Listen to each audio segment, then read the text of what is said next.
It's one small step for man, one giant leap for mankind. Columbia, this is Houston, AOS, over.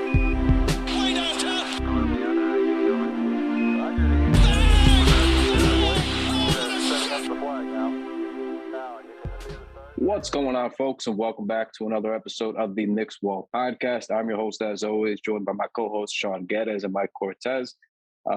Also today, we got two guests. The first one is TKW staffer Tyler Marko, who is writing the review of the upcoming book we're about to just say the title of and the author of. But our special guest of the show, special guest of the weekend, longtime friend of the brand, longtime friend of the pod, former Knicks beat writer, current NBA masterful, writer and author and everything else. We have Chris Herring. So what is going on, my friend? How are you? I'm good.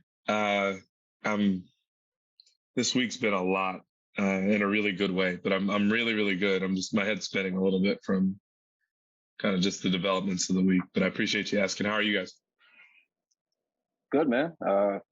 RJ Barrett's come back to life. We can finally stop moping about the same topic every other week on this podcast. So, finally things are shifting for the better in our world. I want to see if he could keep this going because it's been really nice to see. I think everybody knows he's capable of having the bursts like this, but then there's always the regression. And I think that I've been saying for the longest now, that's the next step for him, is for it to not be a streak, for it to be, I don't expect him to go out and get 32 for the rest of the season, but just some leveling out. I think that's, for young players, that's the tough part. But he's been on a tear lately. I'm hoping after that, really just an invisible start to the season, that this is just more of the leveling out part now. But, remains to be seen. But look, I don't want to spend too much time on current Knicks here, because we're here to talk about the book, Chris. We're here to talk about Blood in the Garden, the flagrant history, not just the history, the flagrant history of the 1990s New York Knicks. It's everybody's.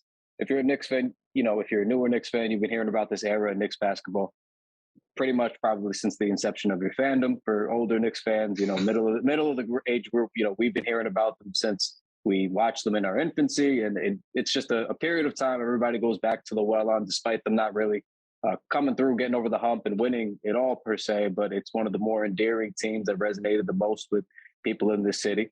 And first question for me, just right off the top here, is why this particular era? A lot has been said about this era. For a lot of us, it felt like, I'm always hearing about the 90s, but what made you, want to dive into that particular era of the franchise and feel like you could provide like a new layer, a new light to it? You know what, to what you said, and I've hung out with you before. How old are you, Kyle? I am 30 years old. Okay. So I just turned 35. So I'm not, it's funny, like there's a gap between us, but not that much older. I was 4 when they hired Pat Riley. When I took on the beat, and I remember for me it wasn't that moment. I'd heard about it before, but like, I remember when Mace passed away, when Anthony Mason passed away. It was 2015, I'm pretty sure. It was like the last year or two that I was on the beat there. And I just remember the way people reacted to that. I think anytime someone passes that young, it's tough obviously for the people who are close to that person, the family and everything. But the way that fans responded to that, not even when he passed, but like when he had the heart attack to begin with, and then, seemed like they were trying to do everything they could to kind of save him and just keep him stable, which played out over, I think, a couple weeks. The outpouring that there was throughout the city. And, I just remember them asking me to write up something short at the Wall Street Journal when he passed away.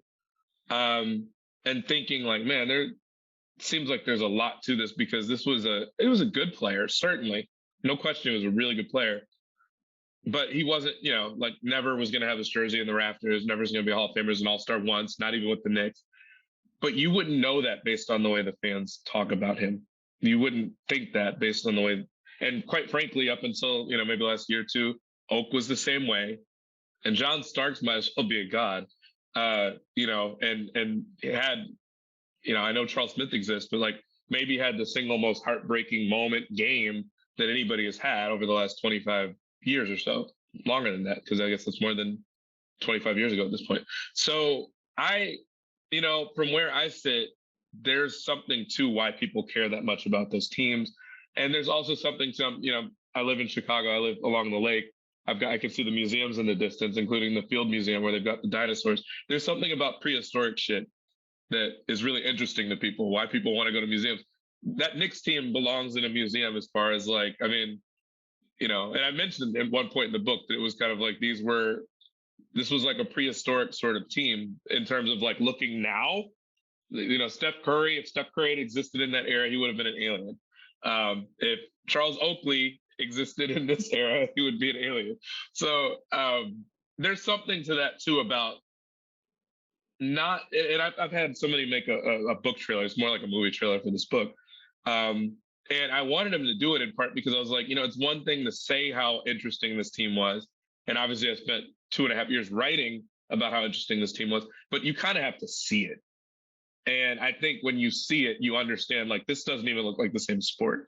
At times it looks like wrestling compared to basketball. So that was why, is that I think, I wanted people to be able to see what this was and to feel what this was, especially for people that are my age and younger that really didn't get to watch what this was. And I think that hopefully I did that, but also this was a team that got really close. And I think there's always so much focus, especially the Last Dance and stuff like that. The people that win and the teams that win generally always get featured. So I've got, a couple hundred books over here. These teams always get featured. I've got maybe 2 on my bookshelf about teams that didn't win, that got really close but didn't win. And sometimes those teams are more interesting. The Fab Five is way more interesting, those Duke teams, Kentucky teams, in my opinion. It's why the most watched 30 for 30 there's ever been, for that reason, probably. The Knicks, I think, are very close to that. Maybe not quite. I think the Fab Five was a little bit different, that they had a fan base like throughout the country in some ways, that I'm not completely sure. I think the Knicks had more than just New York support, but I think that the Knicks they're more similar to that than dissimilar, in my opinion. And I think that in terms of what they ushered in and also what they prompted the league to usher out is really worthy of being told in a story as if they did win championships. And hopefully that kind of care came across in the pages of the book. Yeah, when I was growing up, I'm 28 now, like same sort of thing. Like we were a baseball house too. So, Patrick Ewing was basically like a mythical figure kind of growing up. Like I hear his name on like 10-10 wins and like see his like face on my like schoolmates like folders. But I didn't get into the Knicks until I was a little bit older and found my own like sports fandom. You talked about like kind of being a kid in Chicago, like at the time. What were your just kind of memories of this team, like the Bulls going up against them? I don't remember. I mean, I actually was having this conversation with somebody the other day. So the Bulls and the Knicks played they played in 1991 before Riley was there and got swept. They played in 92 and they super unexpectedly took the Bulls to 7. They played in 93 and, Knicks fans don't speak of that other than the dunk.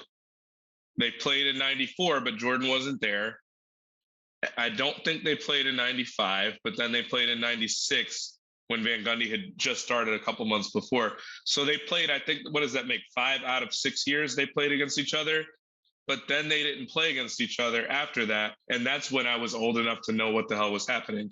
So I grew up in Chicago, but by the time they got to 1997 and I was a 9-year-old, I guess a 10-year-old, that was when I started paying real attention to basketball. And, the only thing I knew is that, we get parades here in Chicago every year. I thought every city gets that. And it was only at that age that I realized that like, oh, this is like a historically great team. And I knew Michael Jordan was the greatest, but I figured like that was just a given, and it kind of was. But I didn't realize that there were teams that like he was making it so they never got a chance to win. So I didn't know anything about the Knicks rivalry because I wasn't plugged in like that. I wasn't watching games at 6 and 7 years old, understanding what I was seeing if I was watching them at all. Seems kind of like how I was watching the Yankees like Probably. that time over here. Like, so just, I guess, going back and sort of like almost like digging through, like, did you find like digging up like any childhood memories, anything like that as you did, or were you like looking into the context beyond the games? Just what was it like going back into your childhood and this for? Oh, for me personally, no, it felt very. Not, I don't know that any of it felt that way to me. Like I guess I would say I was a diehard Bulls fan, but I wasn't because, so I basically the last 2 years of their second three-peat, I kind of at least understood what was happening. And like, if you had asked me as a kid why Michael Jordan stopped playing after that, I wouldn't have been able to give you the context of like, oh, Jerry Krause is an idiot. Like that came later. So I didn't understand any of that. It wasn't connected to my childhood. By the way, I know I wasn't a diehard because then when Michael Jordan, Scottie Pippen, and Phil left, they replaced them with high schoolers, and I didn't give a damn anymore. So that's not diehard fandom, but also I don't know if 10, 11-year-olds are capable of like diehard fandom when you don't understand the context behind things. So it really wasn't, and it's funny because when I covered the Knicks and people would be like, oh, but he's from Chicago and like he inherently has to like he's a hater because, like if I write a story that's critical of the Knicks, it's like, I really don't remember much from my Bulls childhood. And like the fact that I'm admitting this as far as like, I didn't recognize the Knicks as a rival because they kind of weren't by that point. They were. The league certainly wanted them to be, but by that point, the Knicks were much bigger rivals with the Heat. And I didn't pay any attention to that either because I wasn't a New Yorker or a Heat fan. So I really had very, very, very limited knowledge of any of this stuff when I was working on the book, and nothing to draw from, which in some ways was better. And quite frankly, I've said this before, but like it wasn't my idea to write this book. A literary agent approached me and asked if I would do it, and I said no, basically. And then he asked me again, like once he heard what my concerns were, he basically asked me to reconsider, and then I said yes. But part of the reason he approached me and that he actually kind of wanted someone like me to do it was the fact that I wasn't old enough to really understand it all, because maybe I would have like I would think I had a built-in knowledge, and then I wouldn't actually research it as hard and go at it as hard and go into it with an unassuming attitude. So I really didn't draw from anything from my childhood. Like it probably sounds a little bit silly to say it that way, but I can't think of a single thing that I was like, oh yeah, I kind of remember this, so let me ask this question a certain way. Like there wasn't any of that, I don't think. It's funny you mention that because as I was going back, I realized that I know less about the 90s teams than the 70s teams just because I think I knew stuff. And then when I go back, I'm like, I don't remember any of this stuff. But I just want to go back to the process of starting the book. I know you said agent approached you. When you initially said no, was it because you weren't really into the topic, or was it more of like you didn't think you were ready? What was going on? And because it seems like a big task tackling that whole era and a beloved team. Kind of. No, there were a couple reasons I said no. I mean, for starters, at least on a personal level, not that anyone else would know this or understand it. My dad had passed a couple months before that, and I was just kind of reeling. It was really unexpected. I had lost my mom 10 years before that in a really unexpected fashion as well. So I was just trying to kind of keep it together. My personal life was kind of shambled after that. And, I really was still pretty unsure about like whether I wanted to take on something additional. I was teaching. I was in the middle of teaching a class when all that stuff happened too. So like I had a lot on my plate. I was also covering the league, in a relatively new job. I guess it wasn't brand new, but like I was in a job that was pretty demanding and requires me to travel a lot and stuff like that. So there were a lot of things with that just I was kind of like, no. It had nothing to do with the lack of interest in the subject, but I think in my mind, I had always wanted to do a book. My dad certainly always wanted me to do a book. But I always kind of figured, especially like my first year on the Knicks beat, where the Knicks were unexpectedly great in 2012, they won 54 games. And I remember thinking to myself, oh man, this would be cool if they won because, I'll sit here, I've got a front row seat to it. I could write a book. And a lot of people do that. A lot of people kind of write a book on the tail of a season. And, especially when it's a franchise that hasn't won in a long time. So I figured, I always figured that would be like my first book is I'll just be along for the ride with the team that I'm covering and they win the whole thing. And of course, book publishers are going to line up and want the account of that from a reporter. but those books are kind of a dime a dozen. That always happens. I won't say it's not special. I'm sure people read those books and really fall in love with them as fans of the team. But I think there's something to be said for, I have a really good friend, Miran Fader, who did a book on Giannis, and it went bestseller and it was fantastic. But it's a lot harder to write about something in the moment because people don't open all the way up with you about everything that happens. The good stuff, the bad stuff, they hold on to it. And then it comes out years later what actually happened or the way something actually happened compared to the way it was reported. So I'll be damned like if I work on something and then it comes out that something happened totally differently than the way I reported it. You know, one of the books I was mentioning before about the second place finish as opposed to champion, the Fab Five book, Mitch Albom, you know, I don't think many people have a bad word to say about him as far as, you know, the quality of his work as far as him being an author. He missed a pretty big detail in that book, though, because like obviously there was money being exchanged with the Fab Five. There's none of that in the book. It looks really bad in hindsight to just miss that, but it's very hard to write about something in real time. So as I thought about it more, I don't have any kids. I don't have a family. I was like, you know, this is probably the most available I'm ever going to be to write a book. And quite frankly, if I want to do books in the future, being able to do one on a ready-made subject that I know people are passionate about, if this book does well, then I'll have other opportunities to do more books in the future and maybe can write about exactly what I want where it's my idea. So all that stuff came into play. But yeah, I was a little bit scared just because I wasn't of age to have remembered any of this stuff. And I asked around a couple people, Jeff Pearlman in particular, who's written 9 books so far and 7 of them have been bestsellers. He's done all his books on basically people or teams that he wasn't covering up close, which just means I asked him, like, how do you do that? He's like, you just have to sit and you have to read every piece that's ever been written about them. You got to go through like a LexisNexis search and you just search their name and everything that comes up, you've got to read it. You've got to reach out to every person they've ever known, even the people that they haven't, but had some connection to them that maybe they weren't aware of. You buy every single media guide from every year that you're even looking at or thinking about, every employee that worked for the team, not just the players, not just the coaches, not just the executives, but the marketing people and the secretaries and the people that answer the phone, the community outreach people, and the ushers and the people that sit at the scorers table, everybody. So it's as involved as it sounds. And that was how I interviewed so many people. But I also think it made the book a hell of a lot better because those are the people that folks don't bother quoting and interviewing because they're not the players. Most people just stop at interviewing the players and the coaches. Those are the sorts of books that make for the one where it's like, the team won the championship, so now I write the book. And you get their perspective, but you miss the larger picture that other people could have filled you in on. So I at least hope it made it more complete that way, but it takes a long time. And because I didn't take a leave of absence from my job to write the book, which is called a book leave, I was also trying to write about the NBA at the same time. So it was like, it took a really long time to get the book done because I was trying to juggle a lot. And the pandemic happened, which bought me more time because I wasn't having to do as much with work, but was still kind of like a terrifying time with anxiety and everything. So there's a lot going on, but I think that was the way I wanted to approach it, was just to kind of knock on every door and interview everybody that would talk to me for it. So I'd have more detail. Yeah, I'm like, sorry.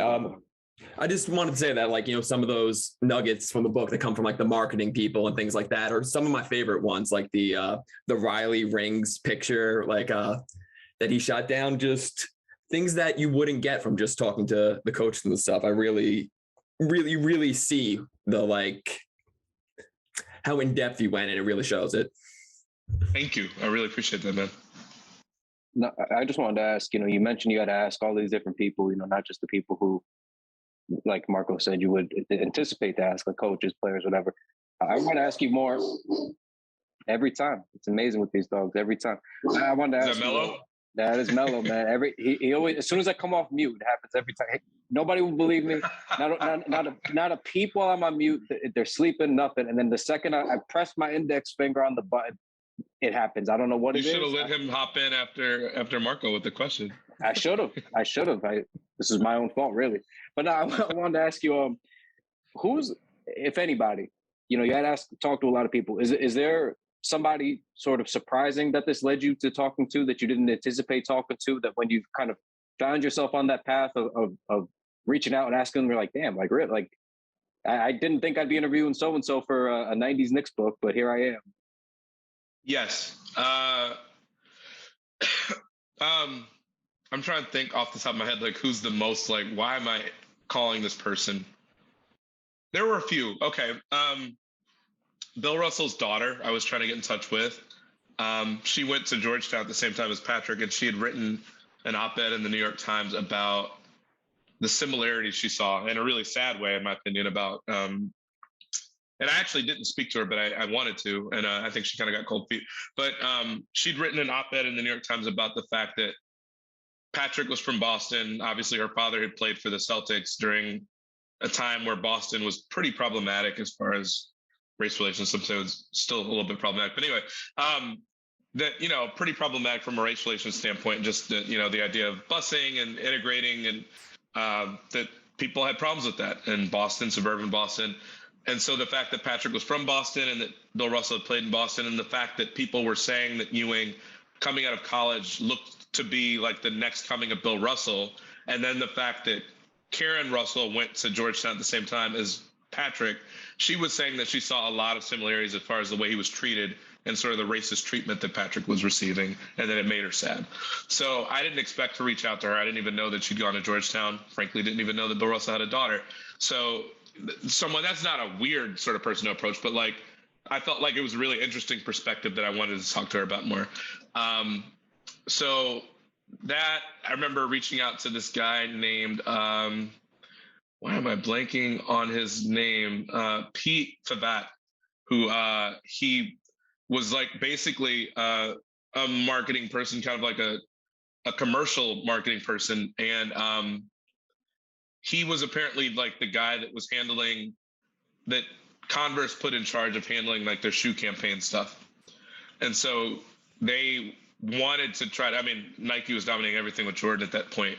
But Converse was able to sign Larry Johnson, who was a huge deal coming, like a massive, massive deal coming out of college, out of UNLV. And so it was a big deal for them to get him as a number one pick and a guy that people thought would just be a total superstar. And he walked me through, the reason I wanted to talk to him is because he was the guy that led the Grandmama campaign. And so he was walking me through the ins and outs of how he even threw that idea out to LJ, and basically was like, I, in my mind, mentally kind of, when I went up to his penthouse apartment, mentally kind of sketched out an exit plan, because I was basically asking him to be like a cross-dressing grandma for a commercial, and that was my idea. And Larry Johnson's like this big cock diesel sort of dude who might, like, I mean, from the way he was explaining it, like if Larry had laughed him out of the room, that would have been a good outcome, because he was worried that Larry would like pulverize him. So he was like, I needed to know where the closest door was to get out of there in case Larry like lunged at me or something. So he walked me through that, and just the concept, and how scared he was to introduce the concept to Larry, and then how excited he was when Larry like lit up at the idea that he'd actually had. And I mentioned this in the book. The first idea he had was to, you know, Converse's biggest names at that time were Larry Bird and Magic Johnson. And so the first concept for the idea that was kind of the more conservative one, which actually I thought was like a huge concept, to have a guy lying on a gurney with a sheet over him, kind of like a Frankenstein sort of thing.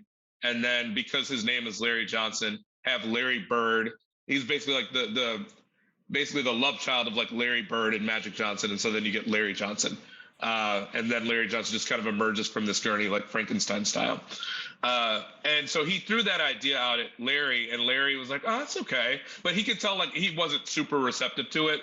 And so then he introduced the other one, and he was, you know, basically ready to piss his pants because he was afraid. And Larry just loved it. And so that was like, I didn't expect to go to him. That's not that unusual of a person, though. I mean, I guess just the people in Mason's orbit were interesting. They were all friends and stuff like that, but kind of hearing just the backstories and some of the people that I didn't even quote, I ended up interviewing people that were like friends of Mason's mother, who would kind of just hang out with Anthony because he didn't really have a father figure, would hang out with Anthony and just kind of watched him grow up. But certainly all the roommates and the college teammates and stuff like that of his, the ones that were telling me that like, you know, that they ended up being roommates with him because his first roommates were creeped out by him because Anthony would flick lit matches at them and didn't want to get burned, and so they would immediately request new roommates. I talked to the women, the fiance of Anthony Mason and the women that he had children with, and their openness with me kind of surprised me. I remember being kind of afraid to approach them a little bit. Afraid is probably a strong word, but like a little bit nervous to approach them, because obviously when it's Anthony Mason, you're going to ask some questions that are, like he was a notorious character. I think he also was like a really redeeming one in some ways, but he was also very notorious. Everyone knows that. So you end up approaching a lot of people. I ended up talking to a finance person about the detail in the book about Pat Riley and the idea that he shelled out $10,000 of his own money to have the team go gambling, and then Riley getting upset with the team when they didn't reimburse him for it. And so talking to the person about why they struggled to reimburse Pat Riley and what that expense process was like literally like the expense system they were trying to use and stuff like that. So that was an unexpected one too. But like, I guess everybody else more or less made sense. I guess I'd have to look at the full list of who I tried to talk to, who I did talk to. I'll give you one more. The wife of Dick Carter, who was an assistant coach during those years. And one thing that I was cognizant of, I know you have to make every call, you just have to do it. But for me, I'm kind of a shy person as far as like just cold calling people. It makes me nervous. Dick Carter passed away, I think, in like 2011, if I remember correctly. He was Pat Riley's assistant. He was kind of the one that basically it brought the Pistons style of defense to the Knicks. He was a Pistons assistant with Chuck Daly in those years. But anyway, so he died in 2011. And if he were still alive, he'd be like in his 90s, I think, I'm pretty sure. So I obviously can't talk to him, but I did want to be able to, I was at least at one point interested in telling his story in the book. And so I was like, I probably need to call his wife. And it looks like she's still alive. Let me call her. So I called and I'm talking to her and I can't remember what I said. I think I said something about the fact that I was nervous about calling her. And she's like, oh, you thought I was like 90 years old, huh? But Dick Carter married a lot younger. So she's like in her 60s. So she's like, you don't have to be nervous about that. Like, I still got it. I'm still pretty sharp. I was like, okay. I think that is what it was. It's like, you don't want to call people and they're not even sure like what you're talking about. Like, you also don't want to be so have it ingrained that like people aren't sharp at a certain age. But I was always kind of nervous and shy about calling people that were well into their 90s. There were at least 4 or 5 people that I called, and over the course of the book coming out have since passed away, which is sad. But anyway, I don't know, more answers than you probably needed, but I don't know if anyone was totally unexpected, but there were people that were like pleasant surprises in a way, or like people that I'm really happy that I spoke to because I learned stuff about them or learned stuff about the people that they were connected to. So across all the people that you spoke to, like you did vast research with a bunch of different, a range of people in and out of the organization, on such a polarizing team in time, what do you feel like is possibly your favorite nugget of information that you came across? Like, my favorite nugget that I came across. Honestly, so one thing I wanted to get to the bottom of with this book was like, you kept hearing about the gambling stuff. Kept hearing about it. And every team gambles. So like, I feel like you have to have details that really suggest like how much they like gambling. You can't just say they gambled. And in reporting and journalism, the way that we describe it is like, you show rather than tell. You don't want to just tell people that they like to gamble. That's basic. Everybody can do that. Everybody does that in the NBA anyway. They're very competitive people. So I talked to Chris Childs, and I got on the subject of gambling with him, and he starts telling me about Oakley, and he was like, "Oh yeah, it was really intense." And those guys at the back of the plane, actually the front of the plane, I think, and he was like, "It was so intense." And Oak really was intense. And I had people telling me that, like, a lot of people, I couldn't really corroborate, so I didn't go with it. But there were people like, yeah, Oak, man, there were times I really didn't want to gamble with him, because you got to keep in mind, he came up with Michael. And there was one person in particular, I think it was Jeff Sanders, told me in Chicago with Michael, everybody wanted to be in with Michael, so people would like help Michael cheat in terms of the card games and stuff. So like Oak came up around Michael, so you didn't really want to play with Oak because you were worried that it wouldn't be on the level. So I didn't, like I said, that wasn't in the book because I didn't find enough people to say anything like that. But the detail that I probably, if I had to pick one that I just think is wild, it's in the book with Oak getting frustrated with other teammates who won't gamble with him, basically because they, and I think rightly so, Oak, Starks, Mace, Patrick, all make very different amounts of money than like the young guys. And so the idea that everybody's going to hop in the same game for the same money is not really feasible on some level because like certain guys can't really afford to do it. They get money, they get a lot of cash per day, which is called their per diem to be able to get food on the road, stuff like that. And so they're handed that money in cash, but it's still like when you're talking about 50, 60, $80,000 card games, you can't just ask like a young guy to pay that. The money wasn't the same as what it is now. And even if it was like $80,000 is still a lot of money. So Oak started getting upset with people and their excuses.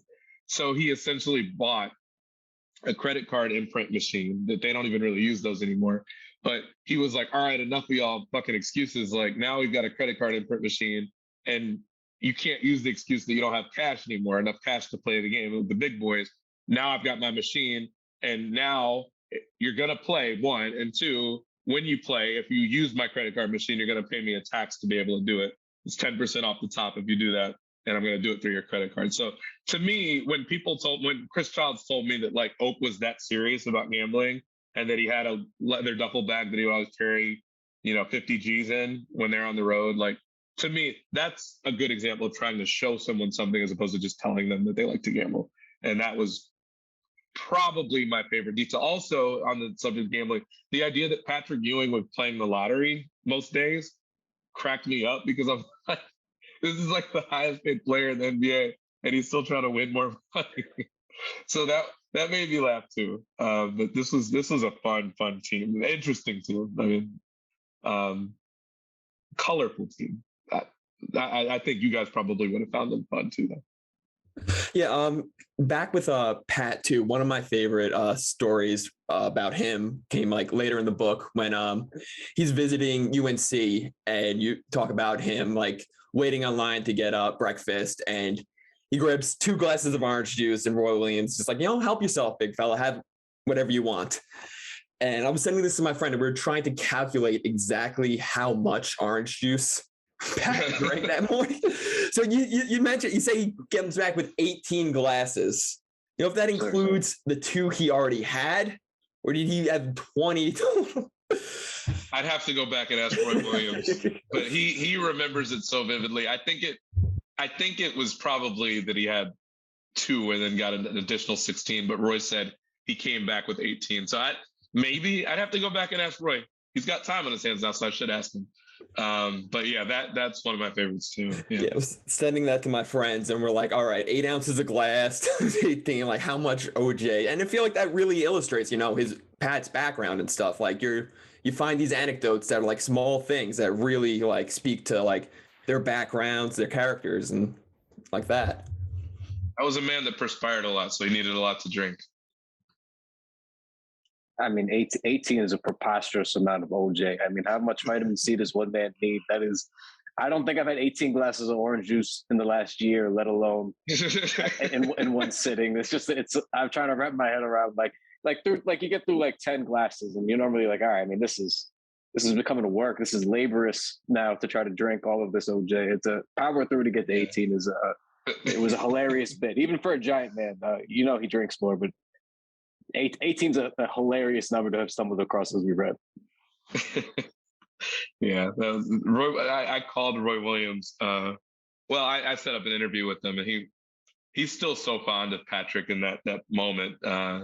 That's also so crazy to me and that's been out there before, so it's not like I uncovered the fact that that he was at UNC for that weekend. Patrick's talked about it before, but the fact that he was there the same weekend as Jordan, that they were recruiting them basically as a package deal, not trying to sign them as a package deal, but that they wanted them there to visit at the same time. That Michael was pretty locked in on going there, and they were trying to use him to entice Patrick, and that they played like a one-on-one game together for all of 2 minutes. And there were so many things in this book that I would have paid so much money to have watched happen, starting with the first page of the book with the Xavier McDaniel, Anthony Mason fight. One of the first calls I made once I started to kind of hit enough of a rhythm with this was to the video coordinator, Bob Salmi, who I quote a lot in the book, by the way. He was one of the unexpectedly, he was one of the best quotes I had in the book, as far as just like each time he appeared, you knew he was going to say something wild, which you generally don't get that from coaches. But anyway, I asked him a couple times, is there any footage you've got from those years? Like, in particular, like that first day of practice where Mason just swung on Xavier McDaniel. He's like, no, I don't have that. But he did have a bunch of stuff. I guess he was telling me that he had sent stuff to Pat as like a birthday present or just like a hello gift or something. So he sent me a USB to plug in, and a bunch of files on there have never been seen before. He would make videos. I described one of them in the book, that what he made one time to just try to get the Knicks to calm the hell down, because they were always getting in fights and always getting in tiffs and skirmishes. And he basically was saying, like, we're developing too much of a reputation in the league. We're really damn good on defense. We're a really good team, but people are starting to think of us as like these assholes and these guys that are just, we're angry all the time and that we're hot-headed, and it's starting to overshadow how good we are. And if we're not careful, like, our legacy is going to end up being more about our behavior than about, us being winners, which we are. So like, let's straighten this out. And then you had the Phoenix Suns incident, and then, but anyway, so he put together video clips for old stuff that he had done during the 90s that I guess he just held on to. He gave it to Pat kind of as a gift several years ago. And he was like, I've still got it on my computer. I'll just throw it on a zip drive and I'll send it to you, or on a USB, and I'll send it to you.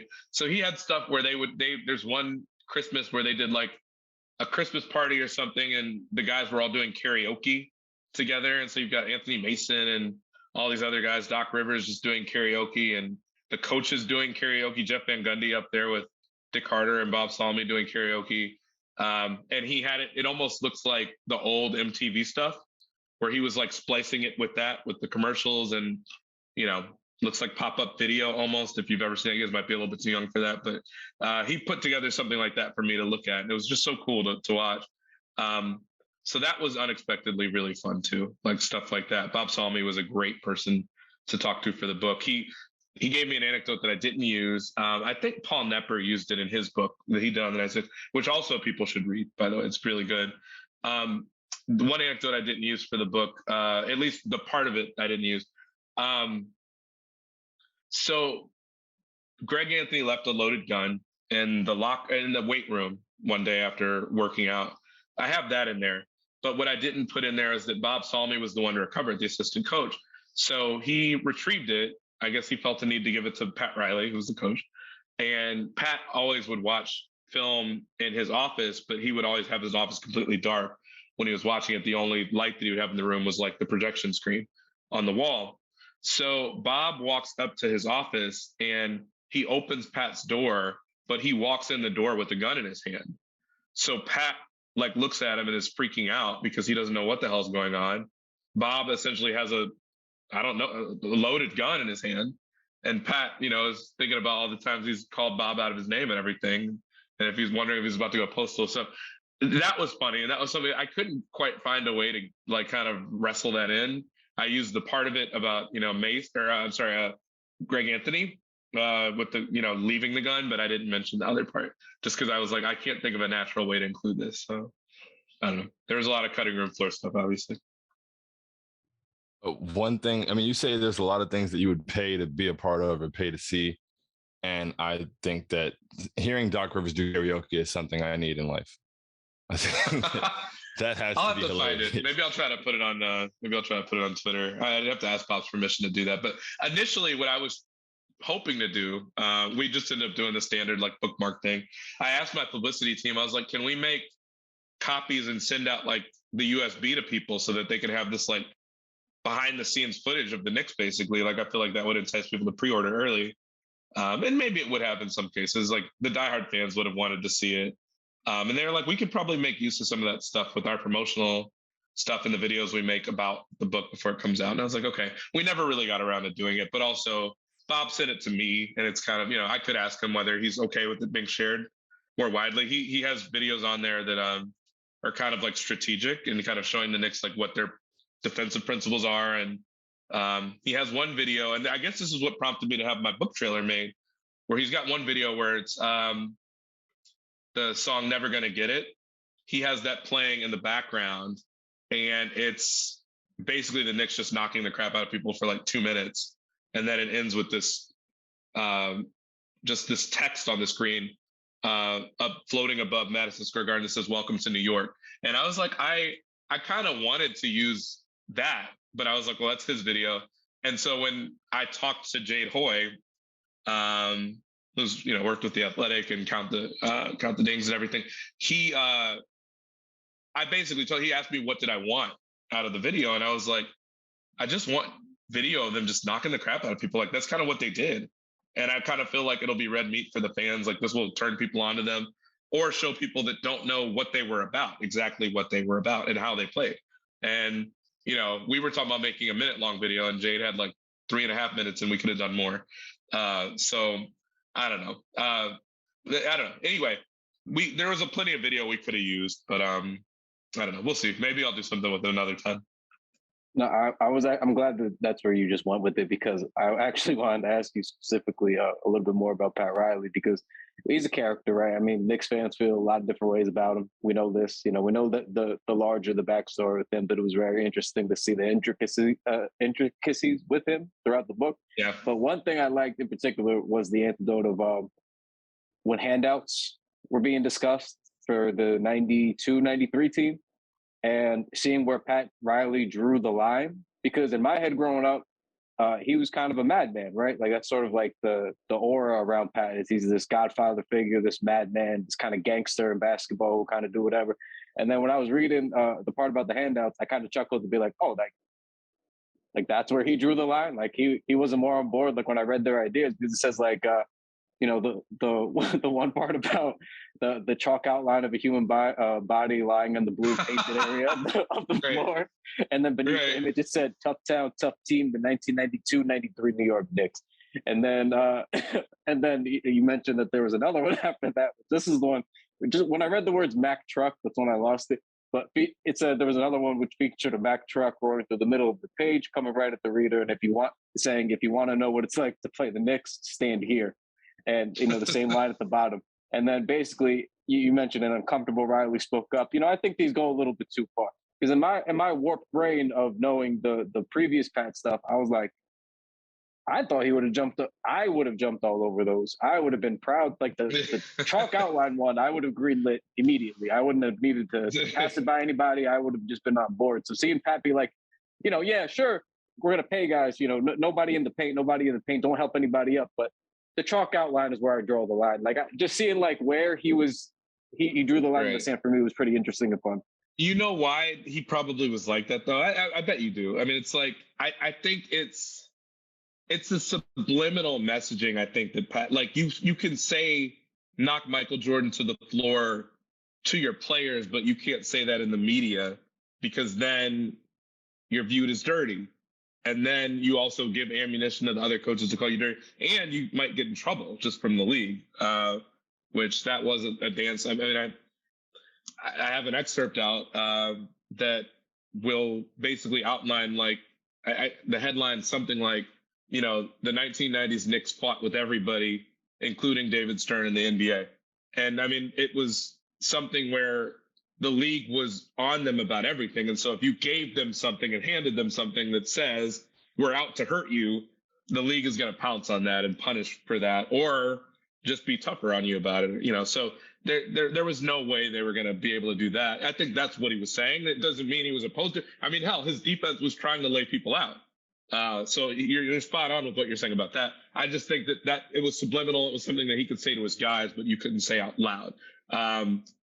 He wanted guys to hard foul people in the lane. That was never a question, but he didn't want people to know that that's what he was saying, even if it was clear that that's what they were doing.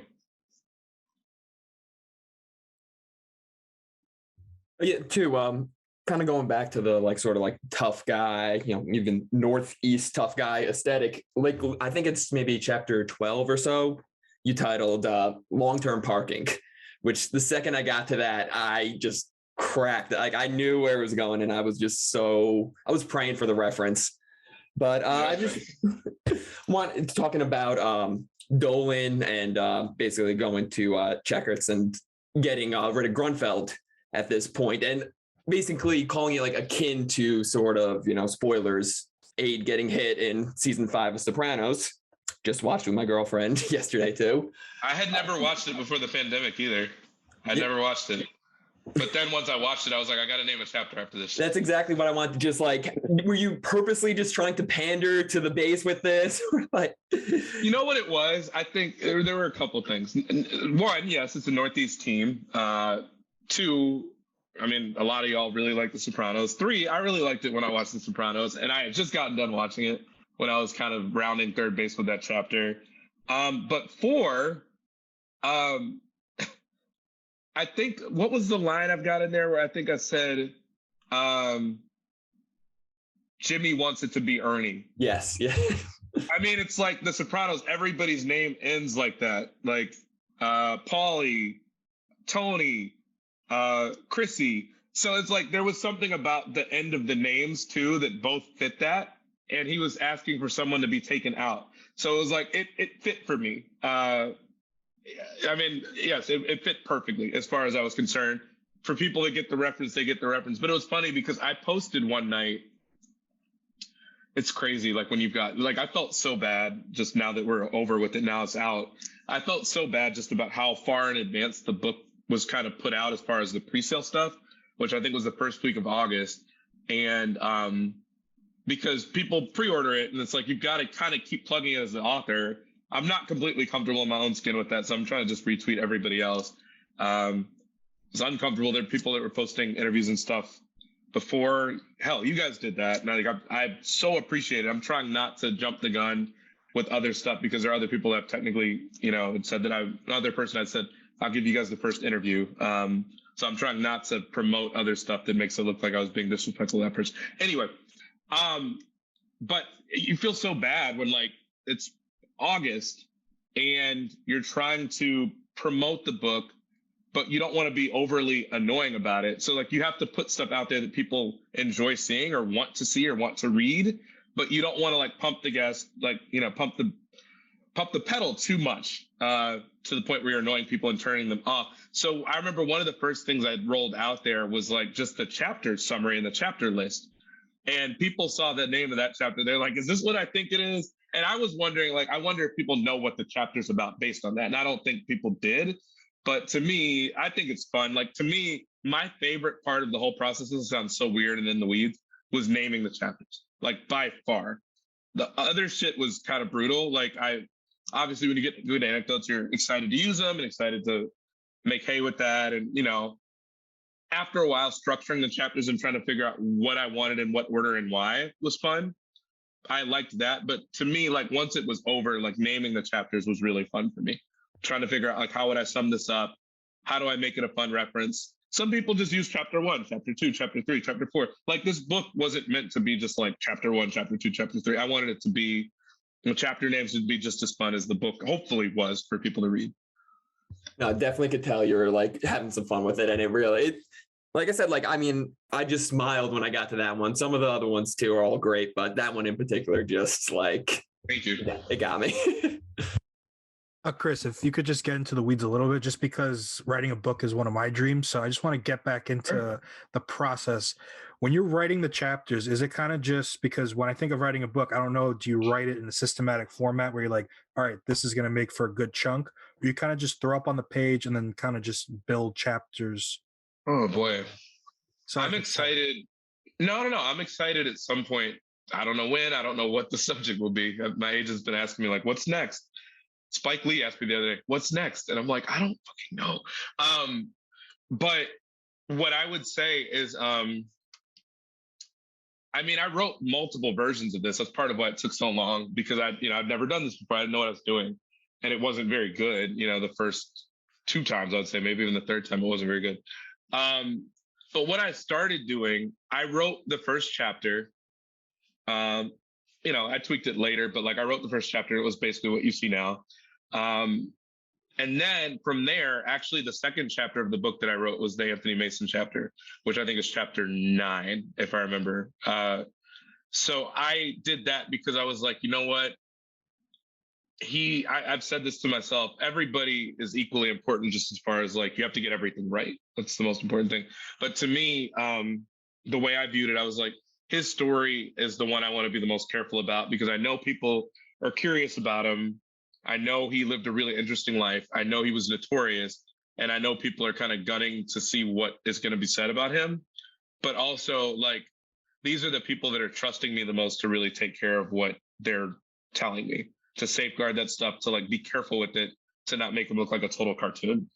So I spent probably a month and a half really just talking to like everybody in his life, son,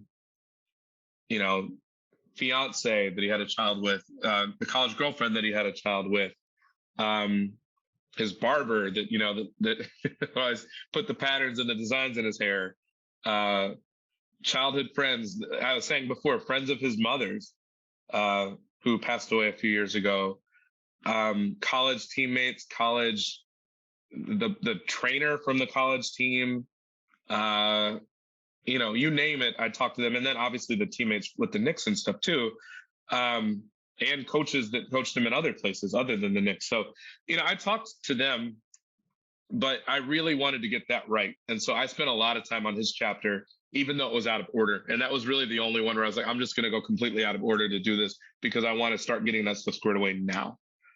So I don't know if I needed to do it that way. But to your point, what I started to do after a while, like I had in my mind, I'm going to need a chapter about Pat Riley. I'm going to need a chapter about Ewing, Oakley, Mason, Starks. And then after that, like, who else do I need a chapter about?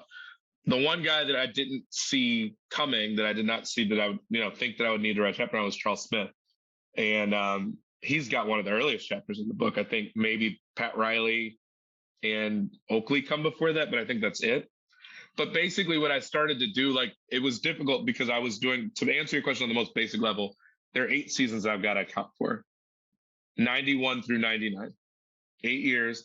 And if I'm doing that, you want to tell the story of each season, but you don't want to be like, this happened, then this happened, then this happened. So I started trying to think about themes. Like, okay, the first season is basically about Riley because he's new to the picture.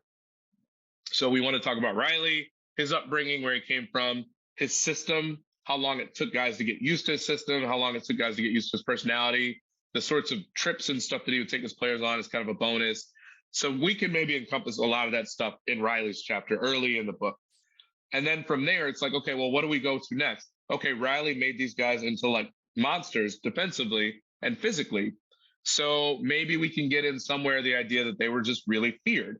So, the first time he really started with that messaging of like knock Michael Jordan to the floor, okay, we can do that. So we can talk about their physicality there. And maybe we can save a little bit of that for the next chapter and talk about how Charles Oakley got to be as physical as he did. So that was why I got into his chapter there. And then it's like, okay, we're talking about the physicality. And then they brought in guys on the team that were a little bit different, including Charles Smith, who wasn't physical at all. So maybe we can tell his chapter here. And obviously the reason I want to do that, you can't write about that 93 season without getting into Charles Smith. So I know his chapter has to be there. So it's kind of like, it would be like if you had a puzzle, certain pieces just don't fit in certain places. Charles Smith has to go in that spot. Like he's the only piece that fits there if we're going to tell his story. So that was why I did it that way. The one that I'll say, and similar to that, you're going to be talking a whole lot about John Starks when you talk about that 94 finals. So that was why his chapter went there. The one that I struggled with most was Patrick's, because most books, certainly of this length and of this, this serious in nature, for nonfiction books, you always put the superstar at the beginning of the book, always. Like it's like a given, because that is the heartbeat of the team generally, the most important player on the team. I didn't want to do that here, and I didn't. He was towards the beginning of the book, but keep in mind, and this is why I did it this way, Patrick was like 5 or 6 years into his Knicks career by the time the book starts in 91. So the way I saw it, he's not really a new character. He's an established character by that point.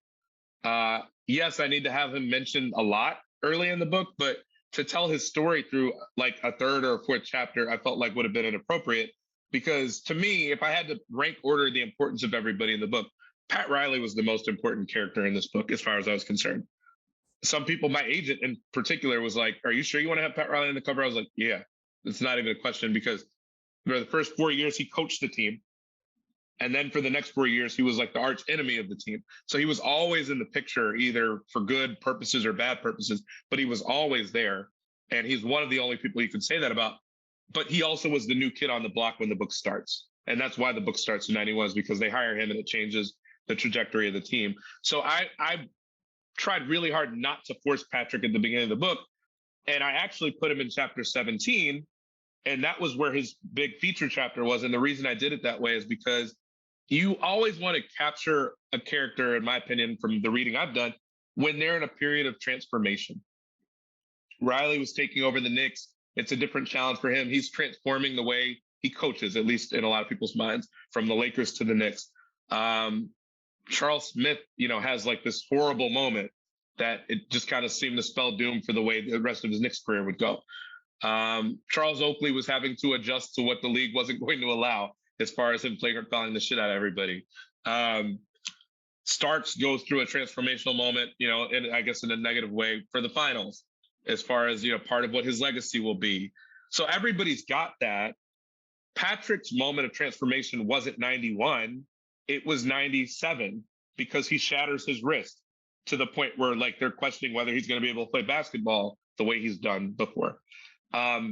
He gets caught in an extramarital affair with a team dancer, and his marriage shatters. He becomes the president of the players' union, which is going to end up being impactful in 99 because of the lockout, and because he puts on weight because he's not able to work out the same way. Any number of things, like, not that I mentioned it at length, but the Gold Club stuff was when he started to kind of get involved in that, like was around the same time. So within a 2-year span, his life really changed a lot. And to me, that's way more compelling than the idea of like, oh yeah, Patrick was the most important player they had, so like, let's put him here in chapter 2, chapter 3. Like, I could have, but I just kind of feel like it would be slow and kind of boring to have it there when you can still tell that story and just be in a later spot. And throughout the book, you learn how important he is to the team. It's not like I'm not getting into that, but I just kind of felt like, let me focus on him wholeheartedly in a place where his life is really fundamentally changing when he's trying to figure out how to age as a player. That was a big part of the tension there, was that he was kind of aging out a little bit and still wanted to be the franchise star. And Don Nelson kind of saw the end coming early. And, and then Patrick shattered his wrist, and it really didn't become apparent to other people in the organization until then. Yeah, when I was, reading this, and like as a writer too, like every chapter, like it would be so easy to get, bogged down in all these tangents, all these details, all these backstories. But I feel like every single one that like pops up, it just pushes the narrative forward. It does the job. And I was just impressed, honestly, reading through that. Like it flowed so well. And I really liked that format where sort of like you talk about a player or coach who's important to that period and use that to sort of tell the narrative. Thank you so much. I really appreciate that. There was one point in particular where I was like, I don't have a player to use here. Help. What am I supposed to do to move the story forward? I think it was chapter 10. I think it was Standing Out in the Crowd, where it was the chapter between Mason and him getting suspended, and the chapter between that and when they would have started the finals with Houston. And so then that was the toughest one for me. And then when I came up with it, I was like, I think this works, maybe, where I was basically trying to tell the story through people that were in the crowd. So I started with, an anecdote, a fun anecdote, I thought. The Knicks did not think it was fun, apparently, about JFK Jr. initially being stashed in the 300 level as a season ticket holder, and the Knicks realizing it later, being like, oh shit, sorry. So there was that. And then I think I used that. I used the New Jersey Nets example of them, the Knicks sticking the Nets team doctor in like the 300 level basically too, during a playoff game. And then Derek Coleman just killing the Knicks in a game, but then Charles Oakley, I think, hitting him and making him bleed, And so it took the Nets team doctor forever to get down there. And it essentially shifted the game and, helped the Knicks win the series because it took too long for him to get to Derek Coleman and get him stitches. And then, I was using that as a gateway to get into Spike Lee and the whole Reggie Miller thing. And so that was probably the one I struggled with the most, where I was like, what can I even tie to this to make it relevant? Because I don't have a player that really fits here that was like a key guy, but Spike was the key guy in that chapter. And so I hope that worked. I think it worked, but it was difficult for a while. It's like you feel like, the way I described it when I was writing the book was like a lily pad, like you're a frog trying to just jump from one lily pad to the next to make everything connect and not fall through and not have something that's just a random.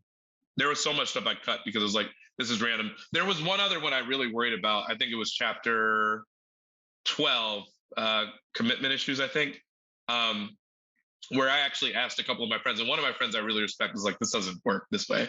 I used it anyway, so hopefully it works. But I started talking about Anthony Mason proposing to Latifah Whitlock.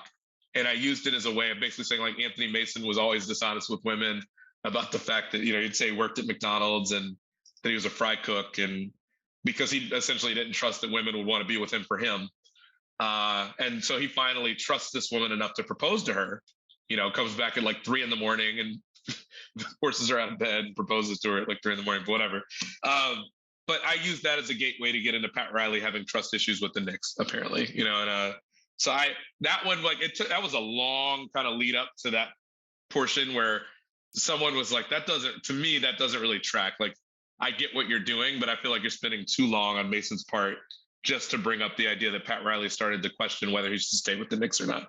So maybe not everything worked perfectly, but that was the thought, is that I wanted to connect things as well as I could. Sometimes there's a perfect marriage and it just works perfectly. Other times it's a little bit more challenging, but yeah, it's difficult because you don't have a player that you can always use to tell a story through, or a new player to introduce, because you don't want to keep using every Anthony Mason anecdote you have to make everything attach either. Yeah, and I'm happy you did focus on Charles Smith, because I've recently found out that hating Charles Smith is not a rarity. It's actually, I think you compared him to Steve Bartman, which is pretty true.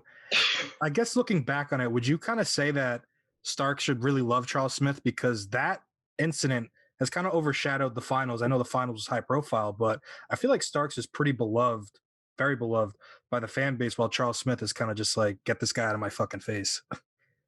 Oh, I'll say this. I don't think that Starks would be viewed any differently if Charles Smith hadn't happened. I think that, the difference between them, obviously the similarities, they both had a horrible moment at one point.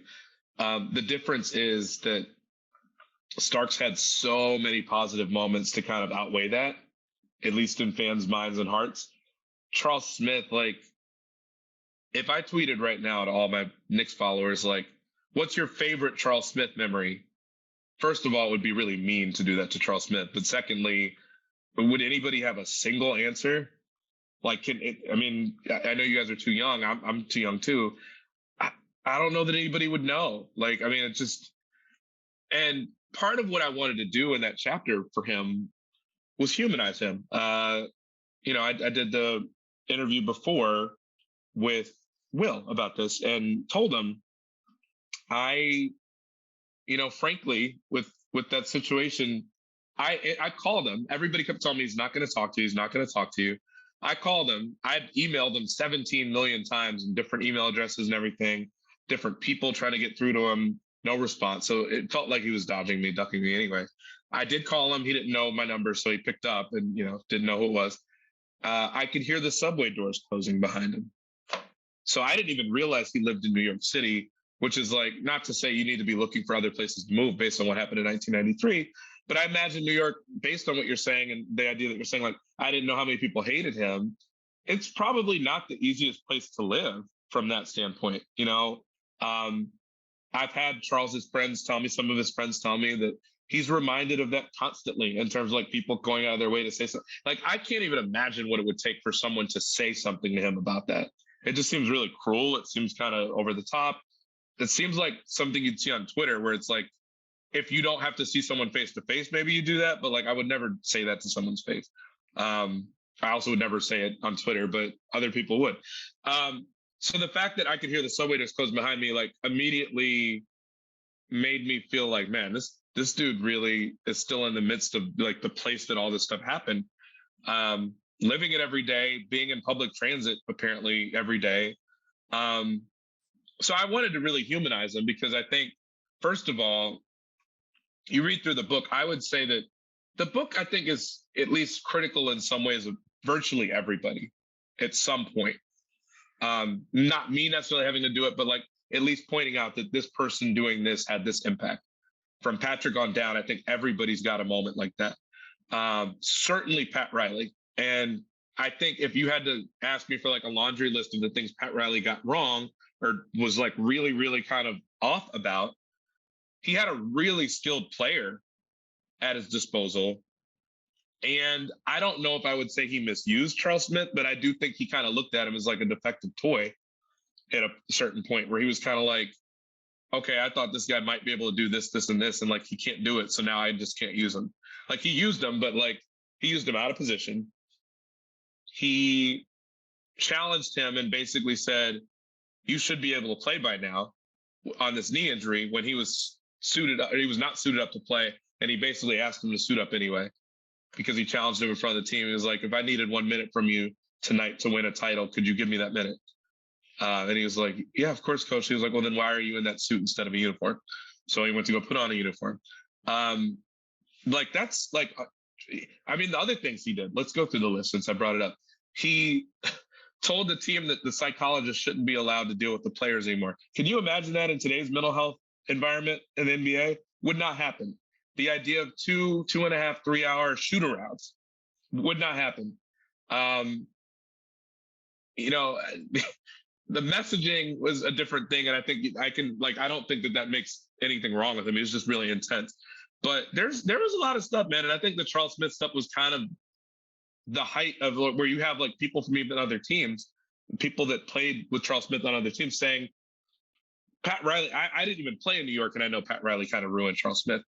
Like, I think that might be extreme, but I think Pat made pretty clear early on, he really didn't want Charles. It wasn't really something he signed up for, particularly when he didn't really fit. From literally the first day of practice, Pat Riley was kind of like, what is this? So granted, he wasn't a tough guy like everybody else on the team, but for a team that really struggled offensively, there might have been ways to get more out of him than what he did. And even down to the point of like, okay, so you've got a starting lineup of Harper and Starks, and then you've got Smith and Oakley and Patrick. Why not just put Mason in your starting lineup and use Charles Smith off the bench? Then you can let him play the 4 and the 5, which is kind of what he is and where he's more comfortable and has more space that way. So, you know, I mean, he did go between the bench and the starting lineup at times, but to me, it just seemed like there was more that could have been done with Charles Smith and like a team that had very little finesse on it. Like it wasn't, finesse was like a bad word on that team, but it shouldn't have been. And so Pat was one of the key guys where someone asked me the other day from the Heat organization, can you, or not the Heat organization, someone that's tied to the Heat, can you sign a copy of the book for me and sign it out to Pat? I want to give him a copy of the book for a birthday or for Christmas next year or something. I was like, are you sure Pat wants a copy of this book? Because like, it's not to say that I'm like trying to be unfair to him. I think I was more than fair. He saw a list of my questions after he declined to be interviewed for it, just to give him another opportunity, even after he said he didn't want to actually talk with me. So he probably knows what's coming, but like, I don't know if it's the most flattering portrayal. I just think it's how he was. And, you know, credit to the guy that asked for the book for Pat. He was like, I think he knows. Like, I think he takes pride in most of the stuff you're writing about. I was like, one more thing that makes him just kind of different, I guess. But yeah, interesting dude. I think Pat Riley was the most interesting person in the book if I had to rank order everybody. No, that's what I was going to say. I didn't think he would have been shied away from that stuff. I think the whole mystique of who he's built himself into be in his NBA career is sort of that guy and leaning into it. I think if anything, it's more just the circumstance of like the time period that exactly. Yeah, like I don't think it's more like, because when I was going through it, I didn't get the vibe that anything was like, oh, look at these horrible things nobody knew about. Like it was more like nothing like that. Yeah, it was more like I assumed stuff like this with Pat Riley. This is just the details of what those things were, like a long shoot around, things like that. That, like you said about the psychiatrist, obviously I couldn't have envision that. But like then you hear it and you're like, early 90s, Pat Riley, tough Yep. team. Yeah, okay, checks out. You know, there's nothing to see here. Like it wasn't anything bad. Good point. I think it's got to be. He's got to know. He's been around a long time. He's a little long in the tooth. You know, like he was around before that too. He's got to know.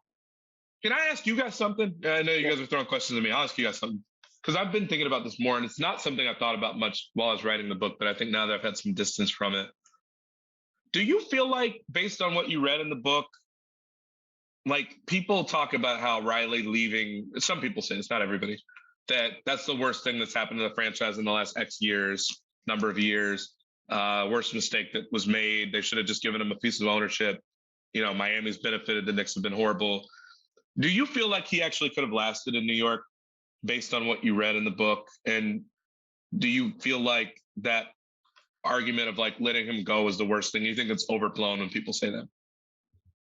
You know, I can't say if I, think he would like thinking about it now that you bring it up, it does, like he was talking about the tabloids and stuff like that. And I think especially, I think the biggest what if is if Pat gets a piece of ownership, what happens when Cablevision comes in and Dolan and stuff. Like, I think that's really the sort of hinge point on this, where it's like, could this have gone differently? And could be. It's pretty bad that happened. Like, no, I thought. Imagine Riley dealing with Dolan. That would have been hilarious. Talk about different owners between Mickey Arison and Jim Dolan. Wow. Anyway, but that's kind of how I felt. I didn't think it was. I think it's overblown. I do. I think the timing of it makes it feel worse than it was, because I feel as though just sort of the gruff and the character that he was, at some point it was going to wear down whoever he was going to have to come across, whether he had a part ownership or not. Like you just mentioned with the Dolan thing, like I feel like at some point, like someone was going to not want to deal with him, and the bridge would have been burnt at some point anyway. I feel like that was sort of the vibe I got reading. I feel like it was sort of an inevitable thing. Like it was more of a power play to appease him at that time, and then they didn't do it, obviously. But I feel like had they done it, sure, maybe you buy yourself another stint, right? Another 3-4 year block of time. Right, exactly. Yeah. My thing, I think, too, I would probably feel differently about it, and that it was a bigger mistake. I mean, it was obviously they probably could have handled it a slightly different way or done something to make him a little bit happier. But I would feel differently, and I think it would be a different question too. Like if Van Gundy hadn't been a Knick, like because Van Gundy told me he was really upset that the Knicks didn't let him go to Miami. Riley wanted to bring him with, but because Riley was still under contract and so was Jeff, the Knicks were under no obligation to just let him walk. They would have just been letting him walk away when he was still under contract. So he was upset that that Riley wanted to bring him. Riley has plans for him. Jeff's not under the impression that the Knicks necessarily have plans for him in New York. So he was upset. But if, let's say they bring in Don Nelson and then they fire Don Nelson and then it's not Jeff as the coach, and then you lose Jeff to Miami because the coaching staff turns over, whatever, then it's maybe a different argument, I think, because then you don't have any of Riley's DNA in the organization anymore. Jeff Van Gundy had a lot of those traits. I mean, he was a very different person. Definitely not the dresser that Pat Riley was, which Pat pointed out to him. But I don't, they got another 5-6 years out of that style. Not completely the same thing. The league had changed the rules, so you couldn't be a team that just bludgeoned people anymore. But I kind of think that they had more years with that. And even now, granted, I don't know that people recognize it, but they have someone that kind of still has some of that DNA now. I think much to the chagrin of some of the fans as far as minutes are concerned, and but what have you? What can you say? I think Riley probably would have burned out, but I do agree with Kyle that I think if they'd figured out something from an ownership standpoint, who knows? Maybe that's what's kept him tethered to Miami. I also think moving into management was helpful for him because, I think he realized even in Miami that he was burning out. It takes a toll on someone that has their foot on the pedal as much as Riley does, I think. And sort of, going back to that DNA still in the organization, like you close the book really talking about last year with Tibbs and sort of how he is a dinosaur in these ways. I was the two-a-days anecdote, and they're about him holding them 3 hours past and giving them 45 minutes between the first two-a-day and the second. I just wanted to like sort of, what's your vibe like around like, seeing Tibbs there on the sideline now, looking from now a more outside perspective, like writing the whole book. What do you feel that's still there? And I'm too far away from it to be like an expert on it, so I don't want to speak from like beat writer Chris Herring would have probably had a different opinion or more of an opinion. I still see it sometimes, even in his different coaching stops. Every time he does a media day, I'll put it that way, he always says something that tells me like he's still got the foot on the pedal more than a lot of people. I mean, and that's somewhat obvious when you look at the minutes that RJ and Julius have played, at times, or last year when they were leading the league in minutes or whatever. The moment for me this year it was lighthearted enough to where I think people missed it, but I was like, media day happens. They're introducing Kemba. Our friend Mark Berman asked the question, Kemba, I'm wondering, last year you played the back-to-backs and, you take the break on the second in the back-to-back. I'm wondering, basically, are you going to play back-to-backs this year? And Kemba's like, I don't know. You'd have to ask coach. And then you got Tibbs in the front row. He's playing. And everybody starts laughing. But I hear that response. And even in real time, I heard the response. I was like, okay, he might be kidding, but he might not be kidding. And then you get the season. Kemba's on fire to start the year. And it's very clear there's a lot, like the battery drains a lot faster now for him. It's very clear.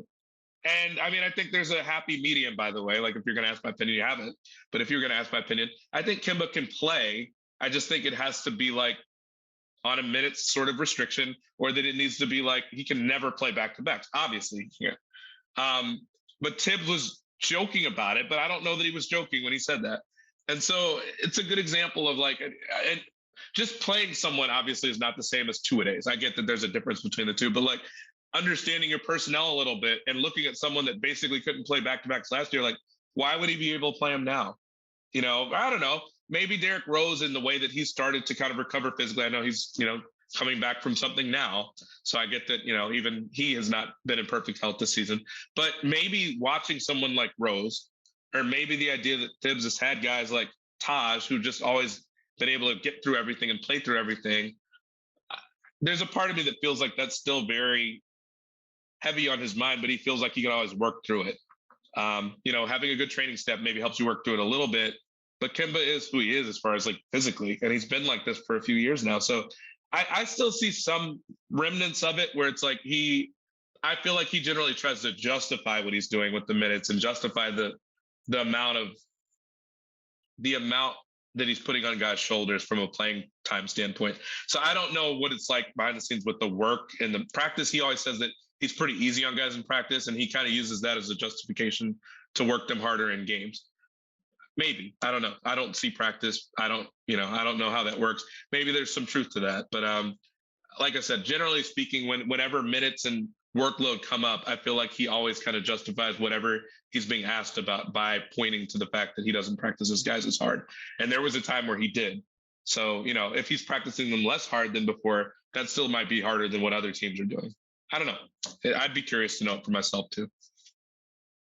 So just to shift gears slightly, I mean, they very clearly hated Reggie Miller the most, right? I mean, of all the guys that they played, like, because I grew up, obviously, I'm 30. We've been over this with the timeline with our ages and stuff. I don't vividly remember all the 90s stuff, but I remember enough, or at least enough that was told to me from older Knicks fans that I grew up with, family, friends, otherwise, that I had to hate Reggie Miller. Now, I've lived my life very proudly as a Reggie Miller hater because of this. But, yeah, I mean, I mute it every time he's on TV. I can't even stand to listen to this guy even 1%. But, I think there was a line in the book about, Starks wanted to, cut his, his parts off. I mean, we swear in this pod, I don't even feel comfortable speaking to the violence of that line. But yeah.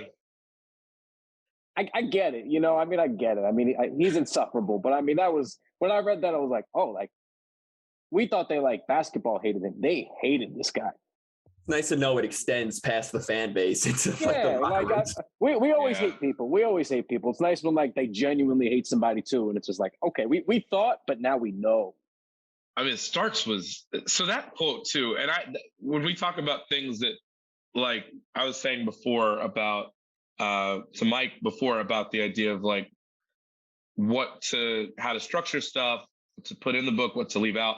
I did not have that in my first version of the book, and I think my editor, his name's Ummer, he asked me at one point. I was like, "Do you mind if we have one conversation before we completely turn this in? Like, I'm going to give you like my cutting room floor details." He was like, "Okay, yeah, I'd like that." So I had about 50 things on there. We went one by one with each one of them, from Doc Rivers' wife trying to run through like 6 security people to get down on the floor on the court because Isaiah Thomas had kicked Doc on the floor. I think that the clip of that kind of made the rounds over during the pandemic of Isaiah doing that to him. But yeah, somebody told me that that Doc's wife was like trying to get down there to like beat up Isaiah Thomas from the crowd. So there was something like that. Like I was like, even the wives are kind of like, flagrant too. So I kind of wanted to put that in there, but I was like, I couldn't find a clear way to do it. But of the things that were on the list, I had that quote there from Starks. And I didn't talk to Starks for the book. You could probably guess why, because the Knicks didn't help put me in touch with anyone or give me the okay to talk with anyone. So, Shocking revelation there. Shocker. So I did have that quote though, because it was in Mike Wise and Frank Isola did a book on the 99 Knicks when they made the run to the finals as an 8 seed. That quote was in there and I was like, what? And like, I looked for that quote on the internet, LexisNexis, saw it nowhere. And I was like, I can use the quote because it's somewhere else, but because that's such a weird quote and I didn't get the quote, I was like, I don't know if I should use this. And my editor's like, you have to use this.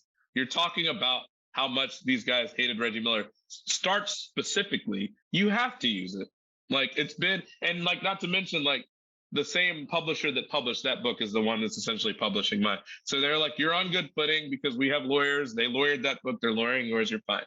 I was like, okay. So I put that in there because of that. But that quote, yeah, they really hated Reggie. And like, I don't think there was enough of an admiration for Michael as far as how good he was to where I don't think there was a question of like, and Patrick is like best friends with Michael. So it's not like those guys, and Oakley likes Michael. I mean, Jeff at one point had to tell them to stop liking Michael so much because he was taking advantage of them.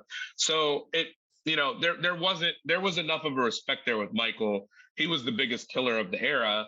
Reggie was right behind that, and they really didn't like him. And not to mention, I've got Reggie's book here on my shelf right here. It's called I Love Being the Enemy. And literally the first words of the book are, I hate the New York Knicks. Those are the first words in his book. Like, so the hatred flowed freely, very freely. And it's interesting because now I kind of feel like, I don't think the Starks and Reggie hang out. I don't think they speak. But you could tell in hearing Reggie talk, I think that there's, what would I say? I think there's an appreciation for the fact that rivalry happened. Is maybe the most I can say. That it was a really good rivalry during those years, and I think that's really all you can ask for. But those guys did not like Reggie at all. No. No, it definitely built up, I think, a little bit of the legend going across both ways because obviously, like, we've said 1,000 times this pod about the Michael Jordan stuff. He referenced The Last Dance, and that's always going to be the stuff that gets brought up the most because the Bulls were the Bulls.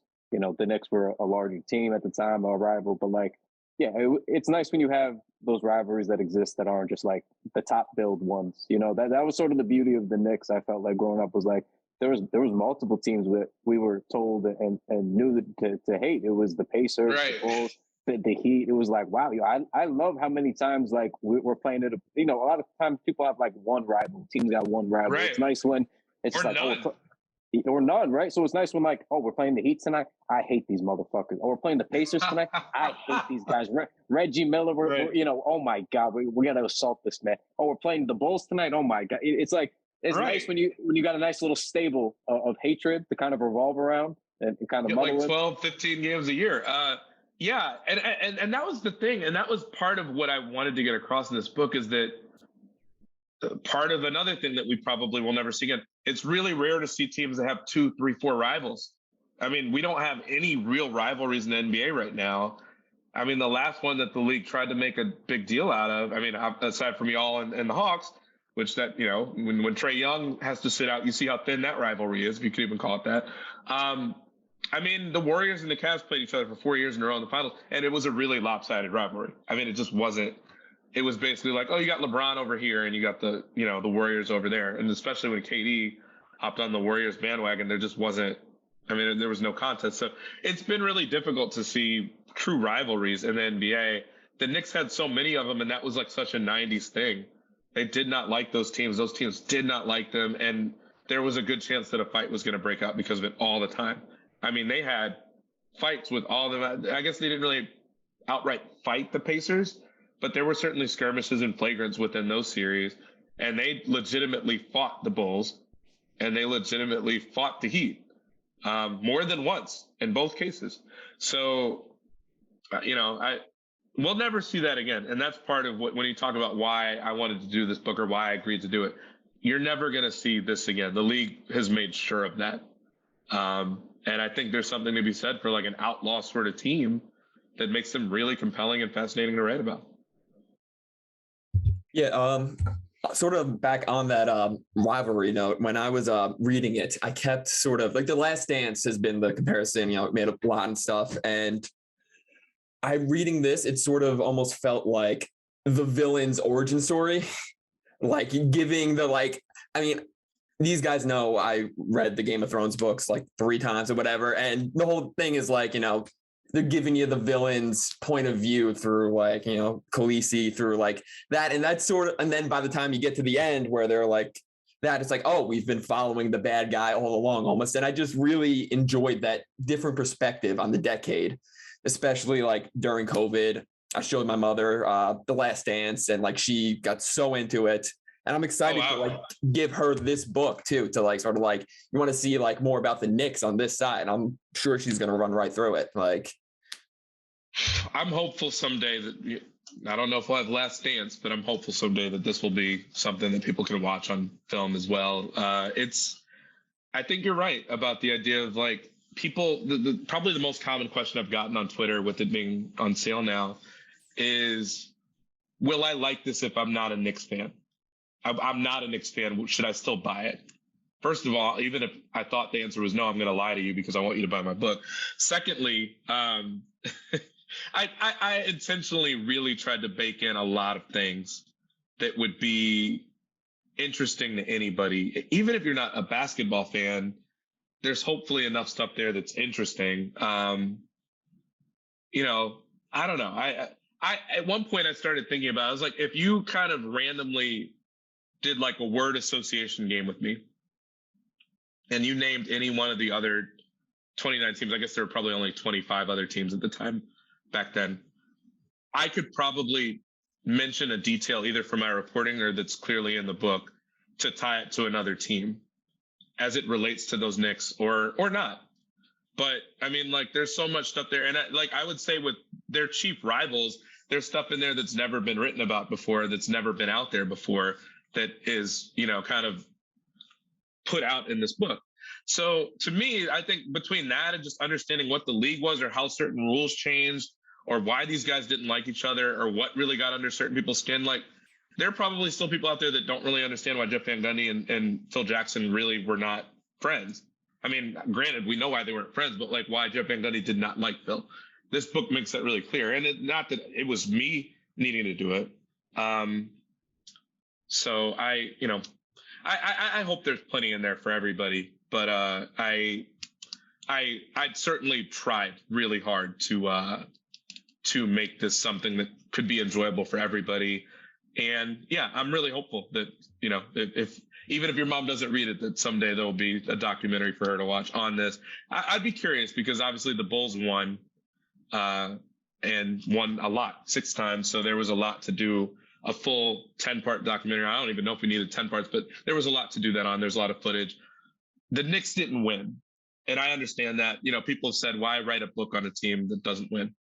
I've already explained why I think that they were about as fascinating as it gets for a team that didn't win. They were close to winning.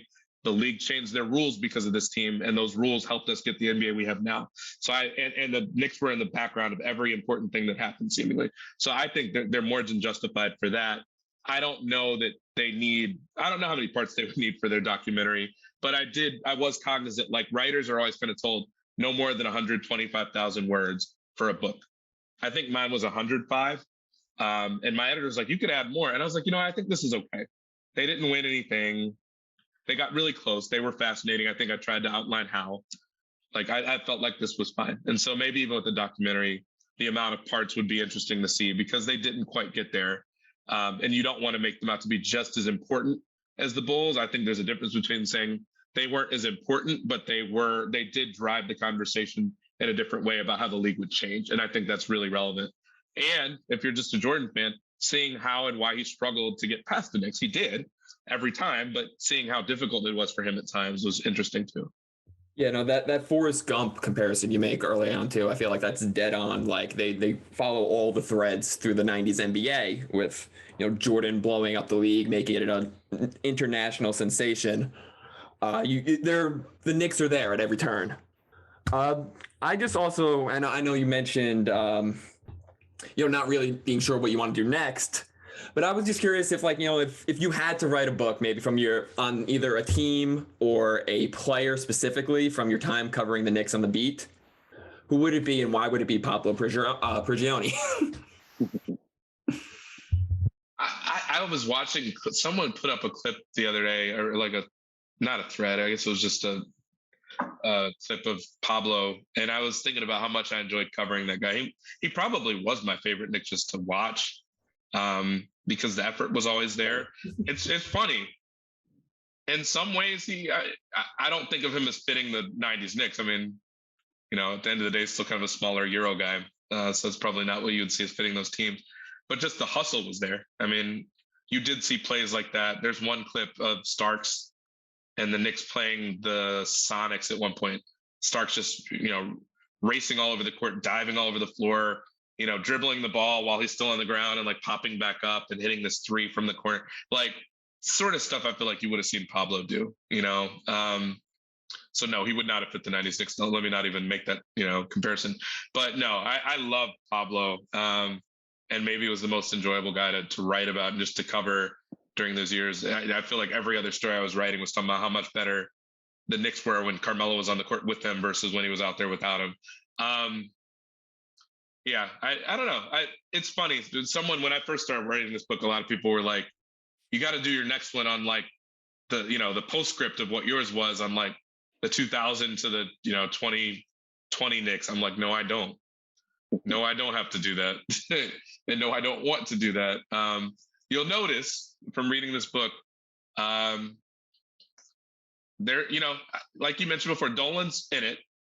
He comes in right at the end of the era, and I love it that way.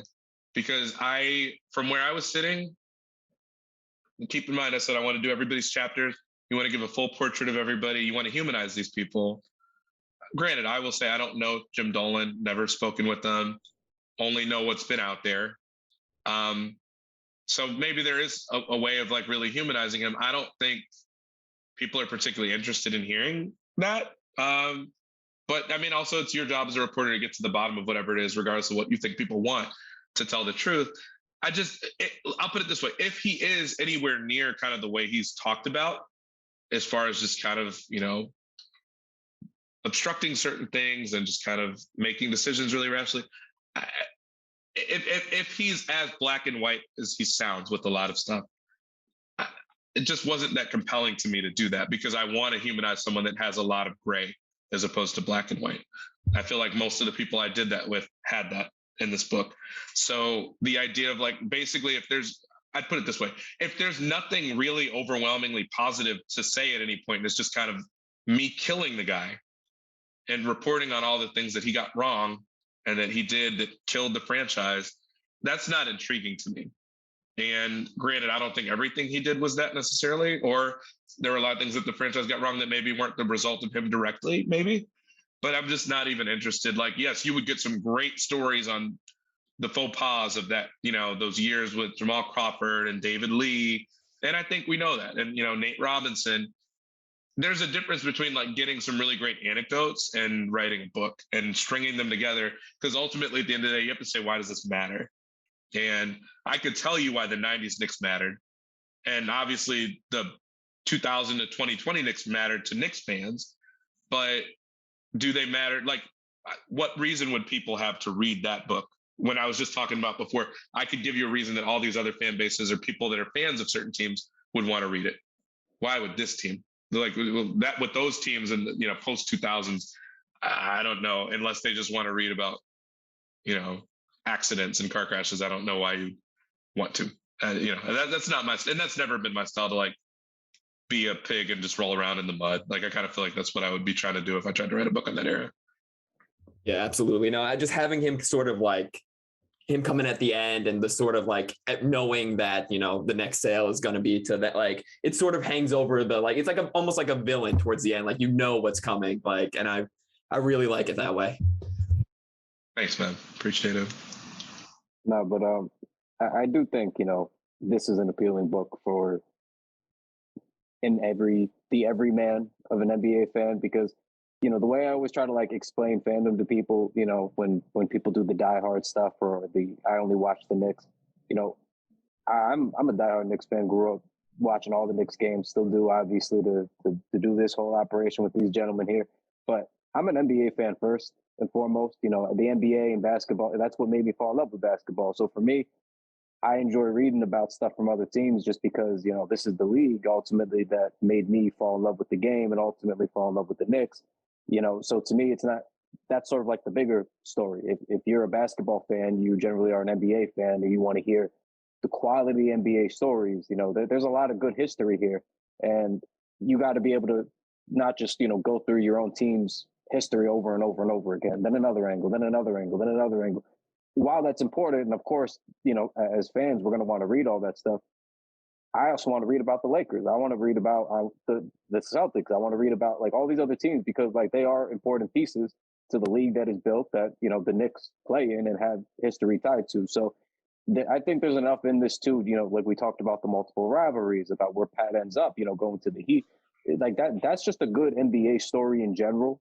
To me, it's not Knicks exclusive. This is it's not just about basketball. It's not just about the Knicks. To me, I think there's enough things that relate to it. There's enough elements, there's enough layers that tie to, a regular basketball fan, a regular NBA fan. And, if this is a league that you love, then this would be a book that you love, because to me, it's one of the better stories in the history of the league, just top to bottom. I mean, there's a lot of drama.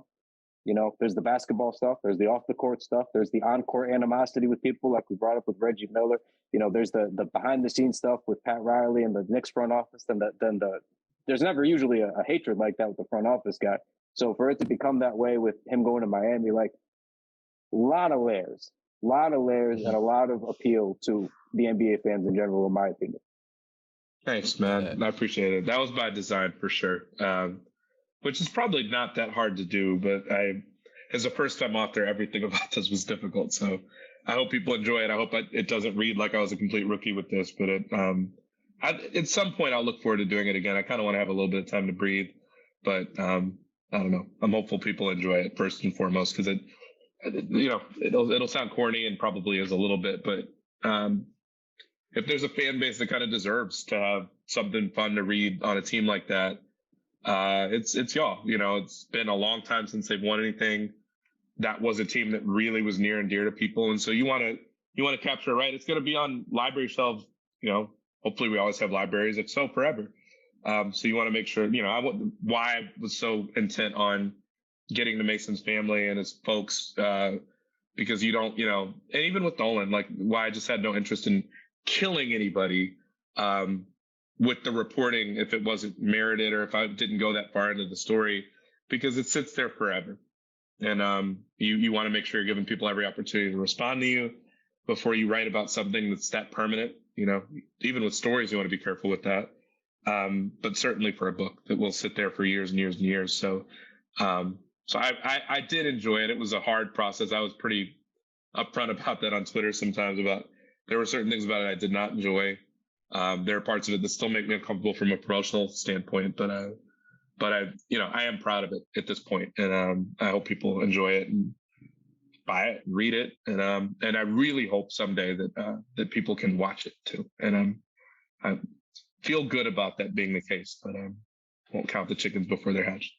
I mean, on the watch it point, the only comment I got there is they have that, was it a Showtime show or HBO show coming out for the Lakers? Yes, I don't think it'll be that, but yes, I do know that's Jeff Pearlman's book, Showtime. It should be that. I think I think if you're gonna go, you should go the same way, like balls to the wall. Like you gotta really lean in because it's gonna be super serious. It'll be graphic that way, but also you get that bit of hilarity that you can sprinkle on top. I think if it were to happen in a world where I don't control anything except for the moments where I make the comment on the spot, I think that's the lean in. It would be, to me, it would be a top viewership record because the Lakers thing got so much buzz just for like, I think having that element of hilarity to it. There was that time period plus the hilarity that they try to sprinkle into the trailer. I think if you did some of that stuff with like the Riley antics or like the guys in the team, like Oakley betting, like I feel like you could really, it could work. It could work. Adam McKay on the line. Right. Well, hey man, I'm not ruling out anything, but I'd be a little surprised if that happens with this team. A little bit surprised, but I'm looking forward to watching it. I appreciate you guys. You guys have been great. Thank you. I just want to say from the bottom of my heart, like I said, I know you guys put up a piece, Q&A from the other day, and I saw some of you guys tweeting about me the other day. Just, you guys have always been huge supporters of my work, and I don't take that for granted, not just from you all, but just from the fan base in general. When I covered the Knicks was at a time in my life where like I really lacked confidence in my writing. I came over to the beat, because my editor was not the happiest with my Jets coverage, which I'm not used to that feeling because I've worked so hard and put so much time into what I'm doing and was working really hard on the Jets beat. Like the fact that he wasn't in love with my work had nothing to do with my effort at all. I was trying really hard. So I wanted to work even harder within reason to really hammer the Knicks beat and do a good job on it and to try to be fair at a time where obviously people can make digs at the team. And, but I developed so much more confidence being on that beat and writing for a fan base that was going to hold your feet to the fire in terms of fairness, in terms of writing something that was new and creative and giving something that was new and creative. And you guys have always been right at the top of that list as far as the support. I've always felt that. And so just know from me that means the world. And I really, really appreciate it. I just wanted an opportunity to fanboy for a second. I don't get the opportunity often. I've never actually spoken to you. But in that time I was probably like 18, 19 years old. I literally like lived on your Twitter page. Like this is long before I ever thought I'd cover the Knicks or anything like that. I just was an obsessed kid with the Knicks. And you were the go guy like all the time. I thought you were a superhero. Still do. So thank you. Yeah, man, you reached out to. I remember at times like tweeting at you and like you responded to everyone and everything. Yeah. Like I've got like replies from you from like years ago, and it really young journalists and stuff, like we all appreciate it. It's crazy because like I don't even remember that stuff, but hearing that makes me feel really good because I was a kid and reached out to people too. And it sometimes time gets tight, but you never know who you're reaching. You never know what their goals are. You never know what they hope to accomplish. You never know what it means to somebody. So within reason, you always want to just try to get back to people. And it's rare to have the sort of support I've had. So you don't want to take that for granted, especially with people that are college age kids, so it's always meant a lot to me to be able to have the contact with you guys. And frankly, to know what matters to y'all. Just as a writer that is covering a team, like to know your audience a little bit is cool. So the stuff you guys give me credit for sometimes of like hanging out after an open practice or something is like, to me, not a big deal, but I could tell how big a deal it is to you guys, which like I said, makes me feel good. I'm just a dude, but you don't treat me that way. And I appreciate that. Yeah, no, like just having been at that specific hangout, like just to be totally candid, like we didn't know what we were doing with the Knicks wall at that time. Like we had just slightly resurrected it. Ryan had just brought it back and we sort of were half-assing, shooting from the hip on what we were going to do. And, it's a competitive space being in sports media. And normally people are looking to further themselves. And it was interesting to have you, at least come hang out with us and be like, I think that there's room for you guys to do some of this stuff. I think that you guys can do X, Y, and Z. And I remember we had a real good conversation about it. And like, thus honestly spurred this podcast, not as an exaggeration. Like we went gung ho after that because we were like, oh, he seems to follow what we do, quality, and he thinks we could do a pod. Like, yeah, we could do a fucking podcast. So then we started the podcast pretty much right afterwards. You were our first guest on this podcast. So we've come full circle. But like, it does crazy to think about. Wow. It's been some time, man. But like that was, we had barely 3,000 followers on Twitter. We didn't have, dick in way of what we were going to do in terms of planning and big picture stuff. And, just being able to like see sometimes where things snowball from. Like for us, again, you say it was a small thing. Probably was. We were just hanging out. I remember watching the Giants, just chopping it up, getting to know each other a little bit. And, the impact for that kind of stuff, like I was working 2-3 jobs at the time. I was a maintenance man, just trying to like get through school, just trying to like I had no followers on Twitter, and it's just like, all of a sudden, like I remember I went home that day, I was like, I could do this shit, and then all of a sudden, here we are later on. We figured our own stuff out. You now circled back to the Knicks, have a book about it. It's like it's cool to kind of like grow with you in a way, and from that moment, but like it really did mean a lot to us in that moment in time because it gave us like that little push that we needed from somebody who we respected, and I feel like it really got us going. So it really does honestly mean the world. So that's a message, brother. I mean, that's literally what I was saying y'all did for me. I remember having a very small following when I took over the Knicks beat, and so just the fact that it grew was only because people cared about what I had to say at a time where, like I said, I didn't really care what I had to say at that time. So the fact that I could help with confidence after y'all did that for me is like, that's exactly what it should be. So happy to do it, but I'm happy for y'all, and keep plugging away for sure. Appreciate that. Yeah. So look, Chris, seriously, thank you for your time today. Thank you for sitting down talking with us about all this. We could wrap, kind of here, but guys, please make sure January 18th is the official date for the book, right?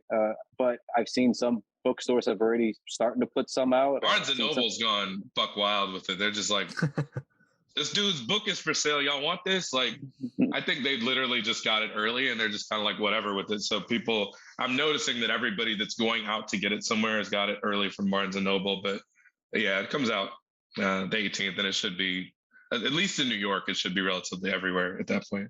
Yeah, so hit Barnes & Noble, hit your local bookstores, check it out. If not, it's on Amazon. You could pre-order it right now, right this second. You can, whatever, next week, you can get to it. But make sure it's Blood in the Garden, The Flagrant History of the 1990s New York Knicks, of course, by Chris Herring. We will very soon see a New York Times bestseller sticker on that cover. I am certain, there's no doubt in my mind. We've already spoke on it. It's going to happen. It's a lock as far as I'm concerned. But you guys got to make sure you buy the goddamn book.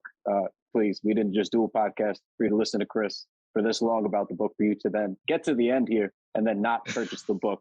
So go after this ends. Go buy it if you haven't already done so. I assume some of you, hopefully, if you are not heathens, have already placed your pre-orders months in advance.